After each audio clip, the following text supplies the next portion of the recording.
Right now at 5:30, we reported the stories about people being priced out of their homes because of rising rents. And tonight, we're looking into if that is leading to a rise in the homeless population in South Florida. Now, you may not realize homelessness comes in different forms. CBS 4's Trish Christakes has worked all day to shine a light on what we are seeing here. She's live for us in Miami with the details. Trish. Yeah, the Homeless Trust census shows that numbers are slightly up this year compared to last year for those experiencing homelessness. Now, they cannot attribute those numbers, though, to the rising cost of rent and living here in Miami. The homeless in South Florida, a constant concern, but now that concern has new attention because of the housing crisis.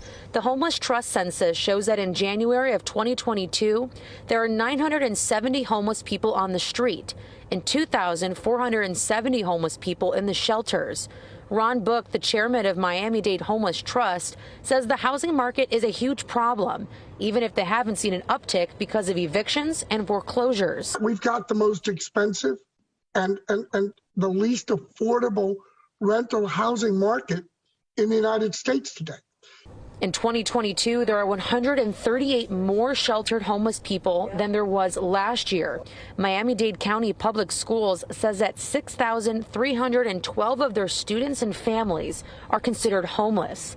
That's 530 more students than last year. When we count student homelessness, when we count pre-K to 12, the reason that Miami-Dade County and Broward County schools have such a much larger number than we use is the school system does recognize couch surfing and doubling and tripling and quadrupling up as being in a homeless state.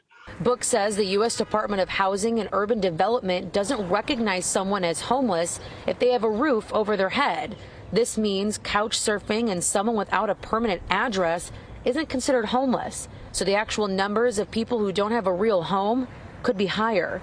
Meanwhile, the director of housing at the Miami Rescue Mission says he's expecting more calls from families to get shelter because of the rental prices. I'm expecting for the housing requests that come in to increase because of the condition of the housing market right now. And Miami Rescue Mission continued to say that they're getting an influx in calls from women and children asking for help. And coming up at 7, I introduce you to another Rescue Mission worker, full-time worker, who said that he would be homeless himself if the Rescue Mission wasn't housing him because of how expensive it is to live here in Miami. Live in Miami, Trish Christakes, CBS 4 News.